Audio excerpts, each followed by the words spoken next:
Bonsoir Sandy, Bonsoir, Maëva. l'énergie du soir. Le vase communicant des flammes jumelles.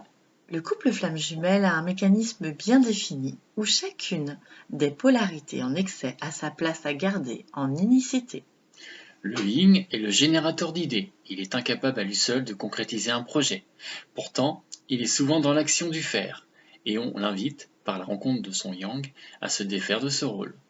Il est le pôle magnétique. Il attire à lui les personnes qui entrent en résonance avec son monde intérieur, par le biais de ses œuvres, écritures ou peintures, ou autres devantures. Le yang est le manifesteur du projet. Il a la possibilité de le rendre réalité dans la matière à la seule condition d'oser prendre sa place. Ne préférant ne pas faire de l'ombre au yin, celui-ci se bride pour éviter le moindre conflit.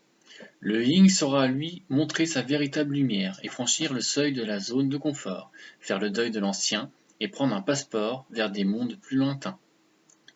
Le yang, en effet, est persuadé d'avoir toujours raison, de par son expérimentation. Il a tendance à ne point se remettre en question. Il faudra écouter son corps et ses émotions pour rester en bonne communion avec le principal diapason, le cœur, pour optimiser ses vibrations. Le yin quant à lui veut absolument tout faire lui-même, sans aucune aide extérieure, ce qu'il sème devient vite un problème. Il doit prendre conscience avec l'intelligence du cœur que tout le monde est un moteur pour faire tourner le monde de demain. La télépathie est la particularité du couple sacré. Lorsque les peurs sont dépassées, d'autres épreuves et de nouvelles initiations leur sont présentées pour tester leur foi et leur humilité.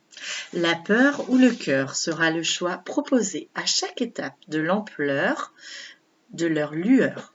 Des leurs pourront faire candeur. C'est là où il faudra avoir la pudeur de savoir remettre les pendules à l'heure.